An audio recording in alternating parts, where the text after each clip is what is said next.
File 7. Chapter 65.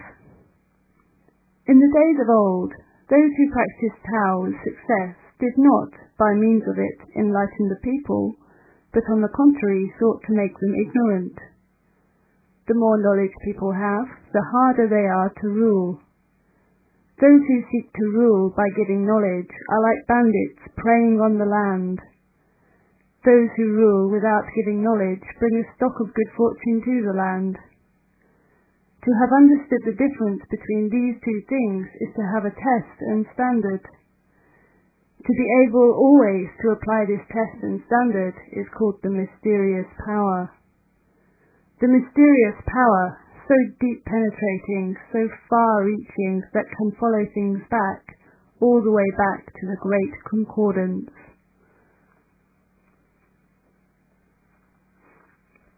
Chapter 66.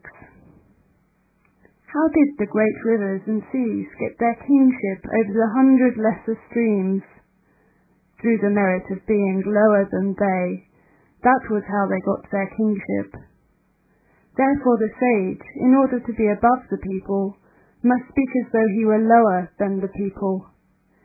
In order to guide them, he must put himself behind them. Only thus can the sage be on top and the people not be crushed by his weight. Only thus can he guide and the people not be led into harm. Indeed, in this way everything under heaven will be glad to be pushed by him and will not find his guidance irksome. This he does by not striving, and because he does not strive, none can contend with him. Chapter 67. Everyone under heaven says that our way is greatly like folly, but it is just because it is great that it seems like folly. As for things that do not seem like folly, well, there can be no question about their smallness. Here are my 3 treasures. Guard and keep them.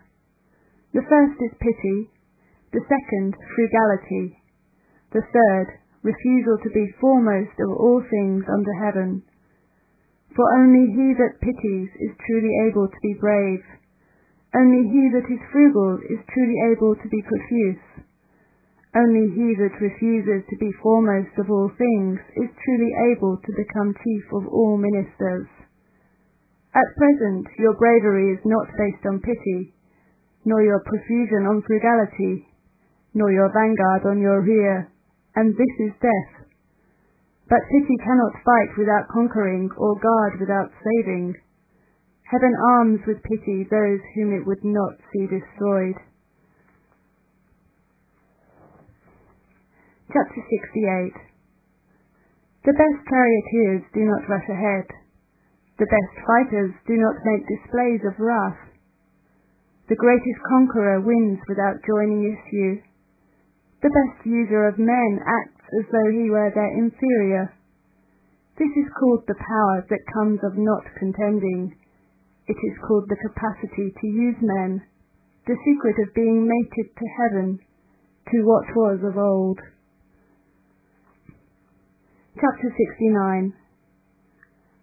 The strategists have the sayings, when you doubt your ability to meet the enemy's attack, take the offensive yourself, and, if you doubt your ability to advance an inch, then retreat a foot. This latter is what we call to march without moving, to roll the sleeve, but present no bare arm, the hand that seems to hold, yet has no weapon in it, a host that can confront, yet presents no battle front. Now the greatest of all calamities is to attack and find no enemy. I can have no enemy only at the price of losing my treasure. Therefore, when armies are raised and issues joined, it is he who does not delight in war that wins. Chapter 70. My words are very easy to understand, and very easy to put into practice. Yet no one under heaven understands them, no one puts them into practice. But my words have an ancestry, my deeds have a lord, and it is precisely because men do not understand this that they are unable to understand me. Few then understand me, but it is upon this very fact that my value depends. It is indeed in this sense that the sage wears haircloth on top, but carries jade underneath his dress. Chapter 71. To know when one does not know is best. To think one knows when one does not know is a dire disease. Only he who recognizes this disease as a disease can cure himself of the disease. The sage's way of curing disease also consists in making people recognize their diseases as diseases, and thus ceasing to be diseased. Chapter 72. Never mind if the people are not intimidated by your authority. A mightier authority will deal with them in the end. Do not narrow their dwellings or harass their lives. For the very reason that you do not harass them, they will cease to turn from you. Therefore the sage knows himself, but does not show himself, knows his own value, but does not put himself on high. Truly, he rejects that, but takes this. Chapter 73. He whose braveness lies in daring slays. He whose braveness lies in not daring gives life. Of these two, either may be profitable or unprofitable, but heaven hates what it hates. None can know the reason why. Wherefore the sage too disallows it.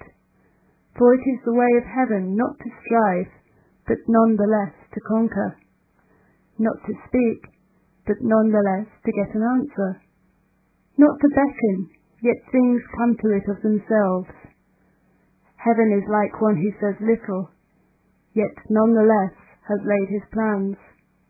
Heaven's net is wide, coarse are the meshes, yet nothing slips through.